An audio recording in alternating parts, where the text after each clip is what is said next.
दोस्तों, आज का जो टॉपिक है वो ये है कि सबसे पहले तो मैं इतना ज़्यादा स्पिरिचुअलिटी की तरफ जो मेरा रुझान है उसमें मेरा रेगुलर पॉडकास्ट क्यों रहता है, number one. Number two, reinforcing का क्या महत्व है स्पिरिचुअलिटी में। ठीक है, तो अगर हम किसी चीज़ को समझ के छोड़ दें और छोड़ने के बाद फिर हम लेट से आपने कुछ भी समझा, लेट से आपने क्या समझा, पाइथागोरस थ्योरम, या फिर टेंथ क्लास में पढ़ाते हैं, या फिर आपने रिप्रोडक्शन क्या होता है, या फिर आपने आम, आ, कुछ भी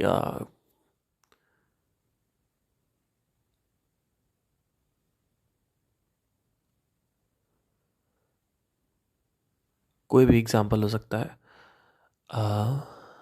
लेट्स से चलिए, मेरी खिड़की के पास से अभी एक आवाज़ आई और मैं एकदम अभी 3:30 बजे रात में अभी काम करके आया हूँ। शो था हमारा बहुत बड़ा, तो वही मैं करके आया हूँ। जस्ट अभी सोने वाला हूँ, तो उससे पहले मैं पॉडकास्ट कर रहा हूँ। तो मैंने कहा ये क्या एकदम से आवाज़ आ गई। तो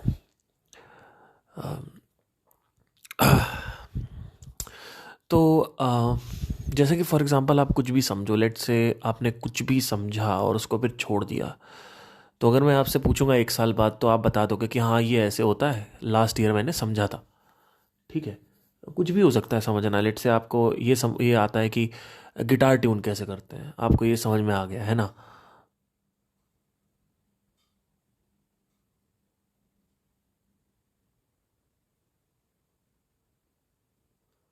ओके, बाहर से कुछ आवाज़ आ रही है, वट एवर। 1 मिनट।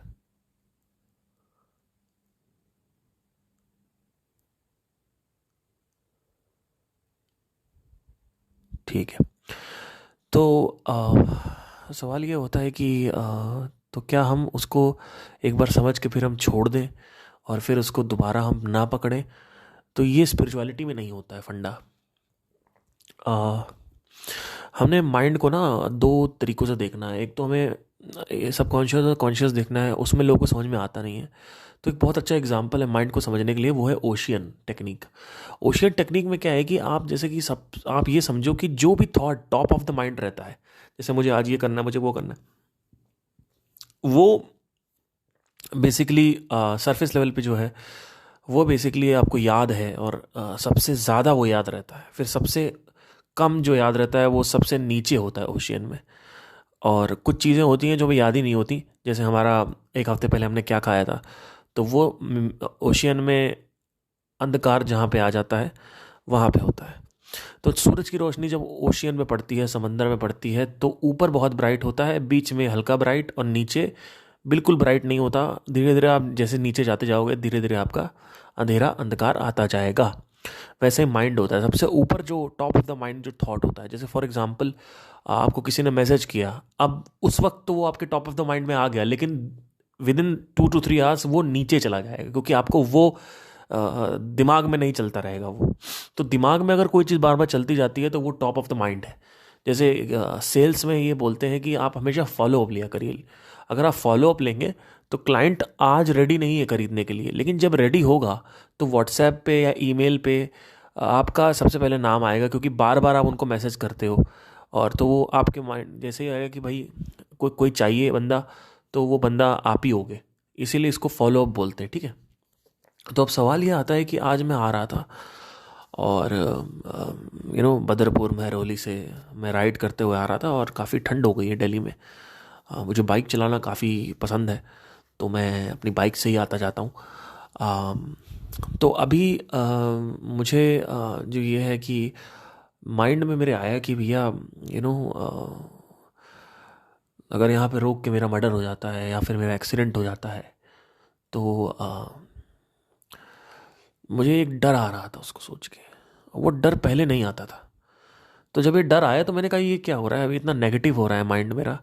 फिर मैंने देखा कि सबसे पहली चीज़ तो मैं बहुत थका हुआ हूँ, एक तो वो भी है। दूसरा ये है कि मैं रेगुलर पॉडकास्ट इसलिए करता हूँ क्योंकि वो टॉप ऑफ द माइंड में मेरे बना रहे। तो ये जो चीज़ है ना, इसकी आजीवन इसका अभ्यास करते रहना है और इसके बारे में बात करते रहना है। इसके बारे में अगर हम बात करना बंद कर देंगे ना तो हम भूल जाएंगे इसे। ये कोई पॉइंट नहीं है। It's like a muscle. आपने उस मसल को बना तो लिया, लेकिन उसको सस्टेन करने के लिए आपको रोज अखाड़े में जाके लोहे से लड़ना पड़ेगा, है ना। तो कसरत करनी पड़ेगी। ये कोई पॉइंट नहीं है कि आपने जाया और आप गए भैया पेप्सी दे दो, पेप्सी आपके पास आ गई, पेप्सी हमेशा आपके पास ही रहेगी, है ना। कि कटर दे दो या फिर रबर दे दो या पेंसिल दे दो, कुछ खरीद के मार्केट में चले आए, ऐसा नहीं है कोई।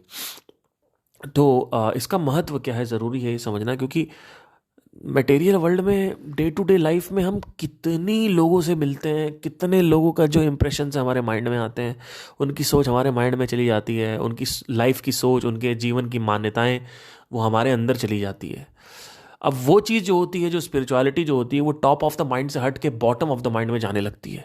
अब वो बॉटम ऑफ द माइंड में जाना अच्छी चीज़ नहीं है, क्योंकि आपको अगर अकेलेपन में आप जब घूम रहे हो या अकेले आपको डर लगना चालू हो जाएगा। आपको लाइफ की जो रियल मीनिंग है वो आपके सामने से धुंधली होती नज़र आएगी आपको। तो हमेशा ध्यान रखिए कि इसके बारे में मैं बात करता हूँ तो वो सिर्फ आपके लिए नहीं करता हूँ, मैं अपने लिए भी करता हूँ। मुझे इसको ये कोई वो नहीं है कि भैया कोई पॉइंट है कि मुझे अचीव हो गया। यहाँ पे मुझे रोज़ बात करनी होगी इसके बारे में। और आज मैंने बात करी और फिर हफ्तों तक, सालों तक बात नहीं करी, इसका मतलब ये नहीं है कि मैं उसको भूलूंगा नहीं, मैं भूल चुका हूँ, ऐसा समझ लेना। और अगर मैं रोज़ बात कर रहा हूँ तो समझ लेना कि अभी मैं टॉप ऑफ द माइंड में इसको बना के चल रहा हूँ। क्योंकि हमारे जीवन में स्पेशली जैसे जैसे लोग, जिस तरीके के लोग हमें रोज़ मिलते हैं, इतने रेस्टलेस और गुस्से वाले, फ्रस्ट्रेटेड, क्रिमिनल्स, अजीब तरीके के लोग। अभी हम एक इवेंट करने गए थे, वहाँ पे पुलिस आ गई, कहते हैं रात में 2 बजे बंद करवाओ। तो पुलिस को भगा दिया क्लाइंट ने, ये बोल के कि भैया तुम्हारी औकात कैसे हुई यहाँ आने की, है ना। उन्होंने अपना फ़ोन घुमाया और वो चले गए। तो ये सब देख के मन जो है ना नकारात्मक हो जाता है कि दुनिया में क्या हो रहा है और कैसे लोग हैं। और ये कोई भी मर्डर करके बाहर आ जाता है, क्राइम करके बाहर आ जा रहा है, और इतना सब कुछ गलत हो रहा है, कहीं मेरे साथ गलत ना हो जाए। और ये सब चीज़ें जो है, सब चीज़ें आती रहती हैं माइंड में, मन नेगेटिव हो जाता है। कि जैसे जैसे मैं आपको ये भविष्यवाणी कर रहा हूँ यहाँ पे, आज जो लोग रोते हैं कि भैया कॉलेज में जाके या फिर स्कूल में जाके हमारी लाइफ अच्छी थी और हमारा जो बचपन था वो स्कूल में अच्छा था, हमारा कॉलेज में अच्छा था, हमें बड़ा अच्छा लगता था, ये सोच के आज लोग नॉस्टैल्जिक होते हैं। इसको नॉस्टैल्जिया बोलते हैं, पुरानी यादों को याद करके रोने लगना। बचपन अच्छा था, स्कूल अच्छा था, स्कूल की यादें, डोरेमोन का टाइम, शिनचैन का टाइम, ये सब याद करके आदमी रोता रहता है। आप आज कितने साल के हो? 25 साल के हो ना। आप रो रहे हो ना। आप इसी 25 साल के लिए 50 साल या 40 साल की उम्र में रोगे या 10 साल बाद रोगे। आज 2011 में क्या क्या होता था। यूट्यूब नहीं था, सोशल मीडिया का पेनिट्रेशन नहीं था। लोग अपना अगर एंजॉय करना है बाहर जा रहे हैं, कहीं पिक्चर देखने जाते थे लोग, कोई अंदर घर में कोई एंजॉयमेंट नहीं था। टीवी चला के लोग देखते थे, कॉमेडी सर्कस आता था, बहुत सारी चीज़ें आती थी, वो देखते थे। अभी तो कुछ और हो गया है। अभी तो टीवी खत्म हो गई, अभी तो सोशल मीडिया आ गया, अभी तो नेटफ्लिक्स आ गया, अभी तो प्राइम आ गया है, राइट। अभी तो ओटीटी प्लेटफॉर्म्स आ गए, कुछ भी बैठ के देख रहे हैं हम, नेटफ्लिक्स, सोशल मीडिया, इन सब चीज़ें। तो ये सब देख के आदमी कहता है कि अरे यार ये टाइम बेकार है, पुराना टाइम जो है वो अच्छा था। लेकिन आज से 10 साल बाद आप इसी टाइम के लिए फिर रो रहे होगे। तो ये जो चीज़ें हैं इसको थोड़ा सा हमें दिखता नहीं है ये, ठीक है। हम ना हमेशा नकारात्मक हो जाते हैं, और यही नकारात्मक मेरे अंदर भी आ जाती है। नकारात्मकता,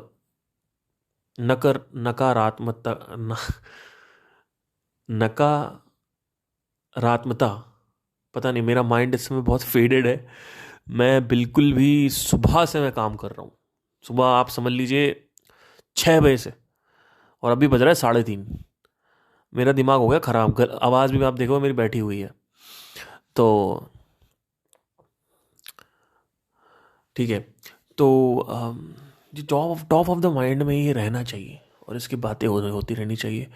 जस्ट बिकॉज आपने शास्त्र पढ़ लिया या आपने अंदर देख भी लिया, आप बोध भी कर लिया, इसका मतलब ये नहीं है कि आपके अंदर वो नकारात्मकता वापस नहीं आएगी और नेगेटिविटी वो जो है वापस नहीं आएगी रोज़। क्योंकि होता क्या है कि जब तक मैं यहाँ आपसे बात कर रहा हूँ पॉडकास्ट में, तब तक ठीक है, तो बढ़िया चल रहा है। जैसे ही पॉडकास्ट ख़त्म होता है उसके बाद मैं वापस अपनी दुनिया में इंटरेक्ट हो जाता हूँ और वो जो दुनिया है वो आप स्पेशली ये जो माइंडसेट बन गया है, इसके साथ जो ये नकारात्मक माइंडसेट है लोगों का, इसके साथ रह रह के वो इन्फ्लुएंस करने लगता है आपको, और उसी तरीके से आप बन जाते हो, है ना। दिल्ली जैसे शहर में हर आदमी रोड रेज देख लीजिए कितना बढ़ता जा रहा है, और इतना भयंकर। अभी मैं एक्सीडेंट देखा मैंने, भयानक एक्सीडेंट हुआ था मयूर विहार और ये जो ये है ना, ये डीएनडी आप जाओ, जो डीएनडी है, डीएनडी के एंड में जो आप जाओगे तो नोएडा के लिए कट जाता है लेफ्ट साइड की तरफ राउंड करके, और एक स्ट्रेट की तरफ जाता है, ठीक है। वहाँ पे एक तगड़ा एक्सीडेंट हो रखा भाई। मैं आया, मैंने देखा, मैंने कहा बाप रे बाप, मतलब पूरा ट्रक के अंदर कार घुसी पड़ी है। अभी 3 घंटे पहले की बात है, मैं आया हूँ वहीं से। और परसों मैंने अभी एक और एक्सीडेंट देखा, आग लग गई थी मयूरी विहार में। और उससे पहले मेरे सोसाइटी के नीचे यहाँ पे एक्सीडेंट हो गया, 3 दिन पहले की बात है। तब मतलब उसने फुटपाथ पे चढ़ाया और दौड़ दौड़ दौड़ दौड़ दौड़। क्यों हो रहा है ये? ध्यान ही नहीं है, ध्यान भटक चुका है लोगों का। लोग गाने सुन रहे हैं। अरे आप गाड़ी चला रहे हो, गाड़ी तेज चलाओ, 200 पे चलाओ, लेकिन 200 के हिसाब से ध्यान भी होना चाहिए तुम्हारा। एक रेसर होता है, वो निकाल लेता है, क्योंकि उसका ध्यान जो है वो बहुत अभ्यास किया है उस ध्यान को वहां पे गड़ाने के लिए। तुमने निंजा निकाल ली 20 लाख रुपए की, अब उस निंजा को तुम चला रहे हो रेसर की तरह। अब तुम लगता है कि तुम रश में, ट्रैफिक जैम में तुम भाई इसको भगाओगे और तुमको ना, तुम आराम से निकल जाओगे। अभी मैं एक देख रहा था, मैं आ रहा था वहां से कालका जी एक्सटेंशन से, तो मैंने देखा R15 वाला एक लौंडा है, ट्रैफिक खतरनाक रश है और घुमा घुमा के चला रहा है, स्लाइड करके लहरा के इधर उधर चला रहा है, और 2 मिनट लगता है मरने में, 2 मिनट सिर्फ। बाइक धज्जियां उड़ेगी। तो हमेशा ध्यान रखिए, जब आप गाड़ी तेज चलाना प्रॉब्लम नहीं है, उस हिसाब से तुम्हारा ध्यान भी होना चाहिए। अगर जब तुम इतनी तेज रफ्तार में, तुम्हारा तेज रफ्तार के साथ ध्यान भी होना चाहिए। वो ध्यान के अभ्यास होता है, वो ध्यान कॉन्सेंट्रेशन जो है उसका अभ्यास होता है। पहले धीरे धीरे स्पीड में अभ्यास होता है, फिर धीरे धीरे ऐसे रेसर अपने आप को ऐसा बनाता है कि वो निकाल लेता है, वो उस तरीके से करता है। वो ध्यान पूरा होना चाहिए। अगर 100% ध्यान पूरा लगा हुआ है तो कुछ नहीं होगा, लेकिन क्या तुम्हारे नियंत्रण में ध्यान है? नहीं है। हमारा ध्यान कहाँ होता है? हेडफोन लगा लिया हमने, उसके बाद हमारे विचार चल रहे हैं, हमें पता भी नहीं क्या विचार। अगर गाड़ी रोक के पूछे क्या सोच रहे थे, तो 1 घंटा लगेगा बताने में क्या सोच रहे थे। कई लोग तो बता ही नहीं पाएंगे। कुछ भी सोचते चले जा रहे हैं, पिक्चर अंदर चलती चली जा रही, रैंडम पिक्चर, चित्र, रैंडम आवाज़ें, रैंडम चित्र, कुछ भी आ रहा है। एक थॉट पकड़ लिया, उसकी ब्रांचेस खुलती जा रही हैं। और मैकडोनल्ड, फिर मैं निशा के साथ मैकडोनल्ड गया था, मैं निशा से बहुत प्यार करता हूँ। उसके बाद पता नहीं क्या क्या चलता जा रहा, फिर एकदम से कुछ और चलने लगा। सामने वाला नारंगी पूसट पहन के निकल गया, तो आप कहोगे कि नारंगी शर्ट पहन के क्यों जा रहा है, तो बड़ा अजीब सा लग रहा है। और ये उसके बारे में आप सोच रहे हो, कुछ पता भी है कि क्या चल रहा है माइंड में? कभी ध्यान दिया है अंदर किस तरीके से? अगर मैं गाड़ी चला रहा हूँ, मैं बाइक चला रहा हूँ, तो मेरा पूरा नियंत्रण मेरे विचार पे होता है। ये मेरे अंदर पावर है आज। इसी वजह से मैं कभी भी ट्रैफिक जैम में फंसता नहीं हूँ। मैं धीरे धीरे करके, मुझे पता आगे यहाँ पे कार हटेगी और एक स्पेस बनेगा, उस स्पेस से मैं निकाल लेता हूँ। मैं एंटिसिपेट कर लेता हूँ कि आगे से राइट की तरफ ट्रैफिक ज़्यादा जा रहा है, तो वहाँ से मुझे निकालना है, तो वैसे मैं निकालूंगा। तो आराम से तुरंत, अगर मैं अभी यहाँ पे इस जगह पे आ जाऊँ तो ये 3 कारें आगे जाएंगी, और उसके बाद यहाँ पे एक स्पेस निकल जाएगा, स्पेस से मैं उधर लेफ्ट कट जाऊँगा। ये मुझे पहले ही पता होता है कि कार कहाँ पे निकलने वाली है और स्पेस कहाँ बनने वाला है। ऑब्जर्व कर करके अगर आप देखो तो आप ट्रैफिक जैम में कभी फंसोगे नहीं, है ना। ऑब्वियसली अगर बहुत तगड़ा ट्रैफिक जाम है तो फंस ही जाओगे। ऑल दो मैं इसको प्रमोट नहीं करता हूँ कि आप मेरी तरह दिमाग लगाएं और सोचें कि ये निकाल लेते तो हम भी निकाल लें। नहीं, आप सचेत रहें, आप संपर्क बना के रखें अपने मन के साथ कि मन कहाँ जा रहा है, क्यों जा रहा है। हमेशा ध्यान रहना चाहिए कि भैया अभी ये सोच रहा है, अभी वो सोच रहा है। आपको सिर्फ ये देखना है कि अभी मैं क्या सोच रहा हूँ, बस ये देखना है। ये नहीं देखना है कि क्यों सोच रहा हूँ, ये नहीं देखना। आपको बस ये देखना है मैं क्या सोच रहा हूँ। अगर आप मिक्की माउस के बारे में सोच रहे हो तो आपको पता होना चाहिए कि मिक्की माउस के बारे में आप सोच रहे हो। अभी मेरा मन जो है वो मिक्की माउस के बारे में सोच रहा है ना। तो बहरहाल मैं टॉपिक से डिविएट हो गया। तो टॉप ऑफ द माइंड में जो है ना, ये चीज़ें होती रहनी चाहिए। इसके बारे में बातें करते रहो, पढ़ते रहो, और बातें नहीं भी करते हो तो पढ़ते रहो, सुनते रहो। क्योंकि अगर एक बार सुनोगे और समझ जाओगे, मैंने संदीप जी की अष्टावक्र गीता कम से कम एक जो सेशन है 70 बार सुने, 70-80 बार मैंने सुने हुए एक सेशन। आप विश्वास नहीं करेंगे। और उसमें कई बार मैं इसलिए नहीं सुनता हूँ क्योंकि मुझे समझ में आ गया है, इसलिए नहीं सुनता हूँ। मैं इसलिए सुनता था क्योंकि वो माइंड के कलर को शेप देता है, माइंड का जो कलर है वो मेंटेन रहता है, माइंड का जो टॉप ऑफ द माइंड जो थॉट है उसको रिप्लेस करके अध्यात्म टॉप ऑफ द माइंड चलता है, क्योंकि क्योंकि दुनिया बहुत नकारात्मक है। तो इस नकारात्मक दुनिया के साथ तुम रहोगे तो सड़ जाओगे, और तुम इंद्री की तरफ भागोगे, फिर तुम पार्टीज करोगे, नशा करोगे, और यौन संबंध बनाओगे, और हजारों लड़कियों से तुम्हारी यही इच्छा होगी कि भैया बस यही हो जाए लाइफ में, है ना।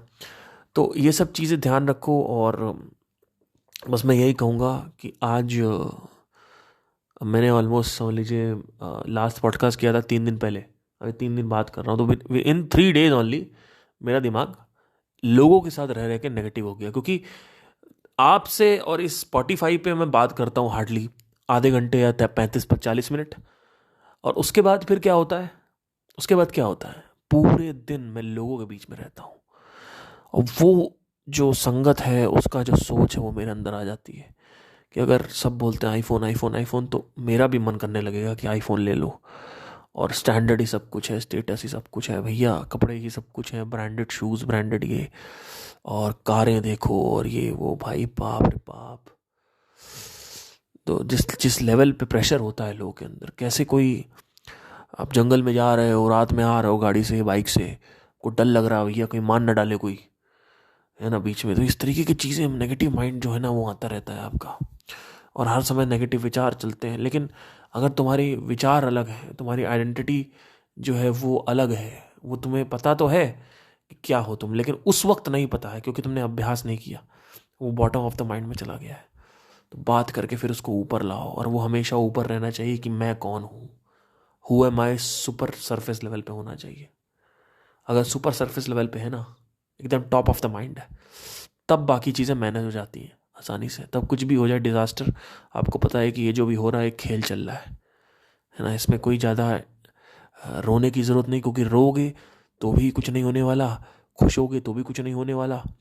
रोगे तो 1 महीना रोगे, कोई मरेगा तो 2 महीना रोगे, उससे ज़्यादा थोड़ी रोगे। और 1 महीना कौन रोता है, शुरू के 3 दिन लोग रोते हैं, उसके बाद फिर लोग सोचते रहते हैं और बीच बीच में रोते हैं, फिर 15 दिन बाद 24 घंटे में एक बार रोते हैं, फिर 1 महीने बाद महीने में एक बार रोते हैं, फिर 3 महीने बाद, 4 महीने बाद आदमी सोचता रहता है, थोड़ा बहुत याद आती रहती, कहीं ना कहीं कुछ क्लिक हो जाएगा, पिक्चर देख ली याद आ गई, कुछ कुछ याद आ गया, कुछ कुछ किसी से लिंक आ गया, कोई फोटो देख ली, कोई तो याद आ गया, तो अब वो याद है, याद जो है वो दुख रहेगा, लेकिन लेकिन रोना नहीं होगा, आंसू नहीं आएंगे, क्योंकि आप रो चुके हो शुरू के 3 दिन में।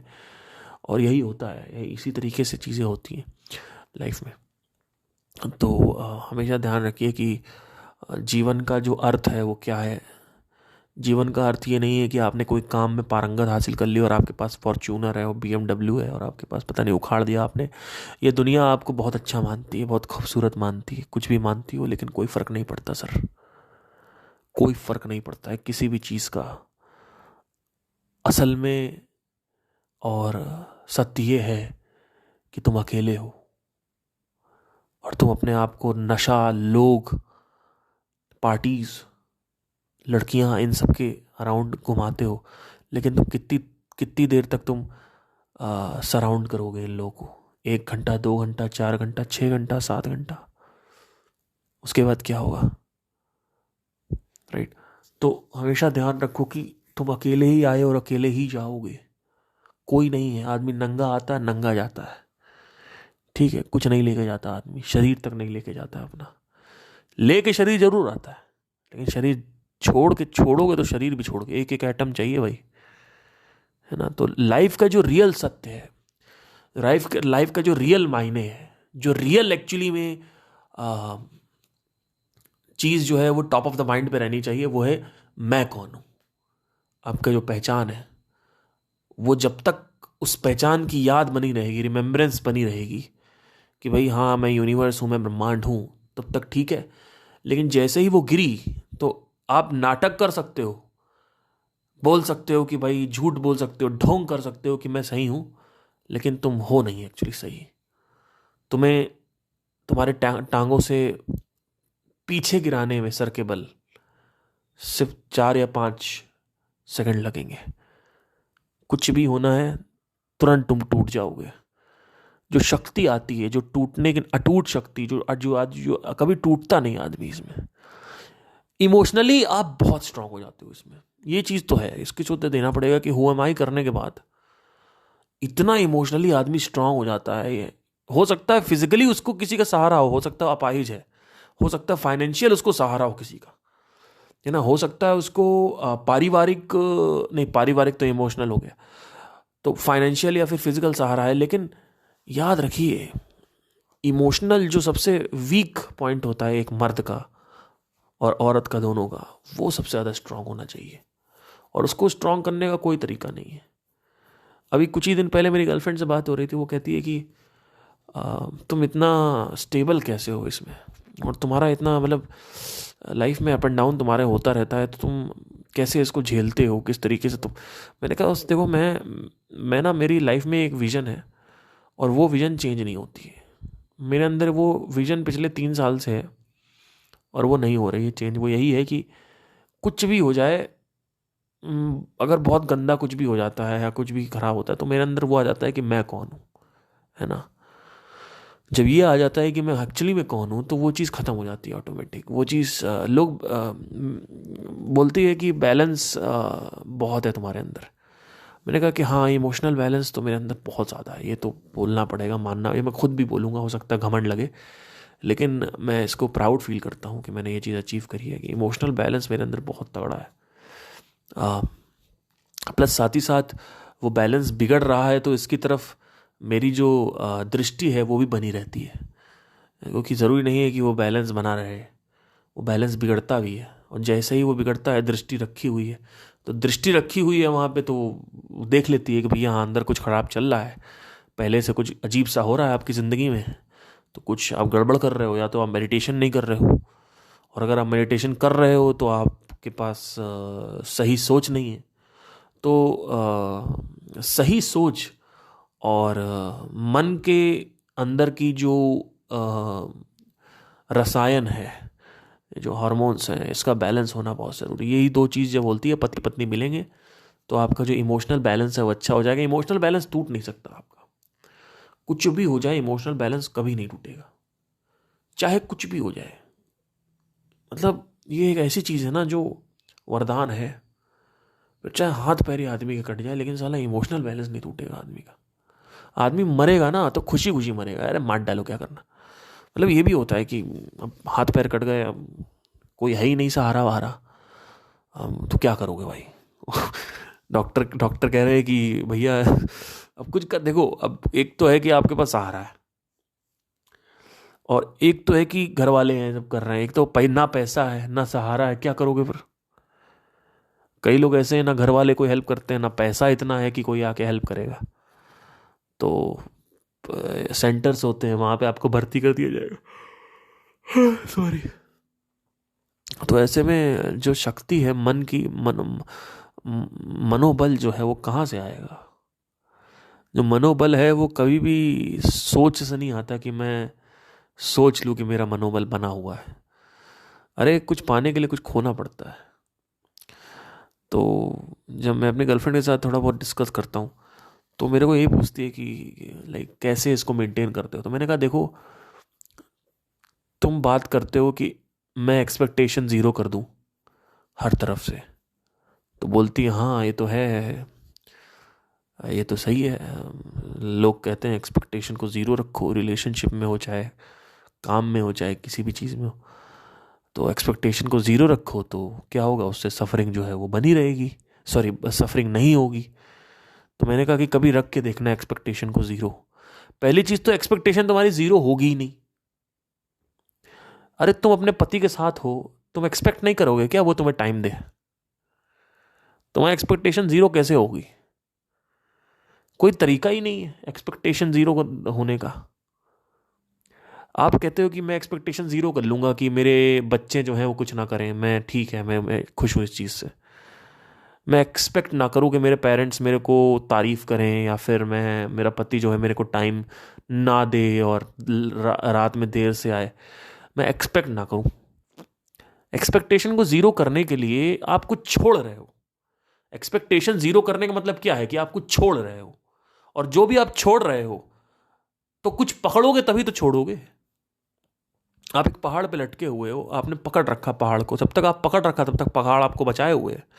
लेकिन जैसे ही तुम पहाड़ को छोड़ोगे तो तुम नीचे गिर जाओगे और मर जाओगे।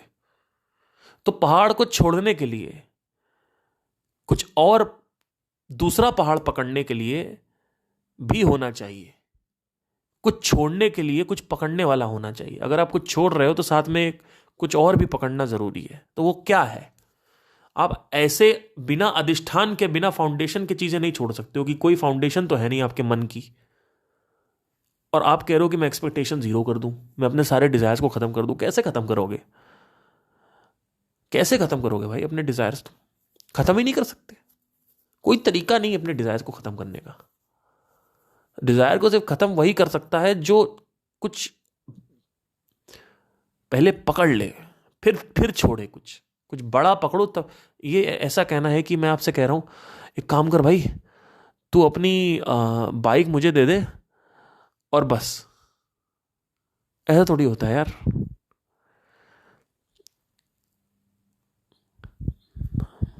मेरी कार ले ले साथ में, हाँ तब आप अपनी बाइक दे दोगे, है ना?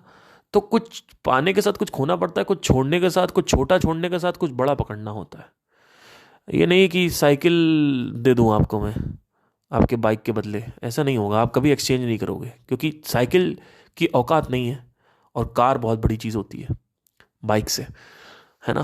तो ये सब चीज़ें, कुछ कुछ भी छोड़ने के लिए अपने डिजायर, आपको पहले कुछ बड़ा पकड़ना पड़ेगा और उसको अच्छे से समझ के पकड़ना पड़ेगा। फिर मैंने क्या पकड़ रखा है? मैंने यही पकड़ रखा है कि दुनिया क्या है, मैं क्या हूं।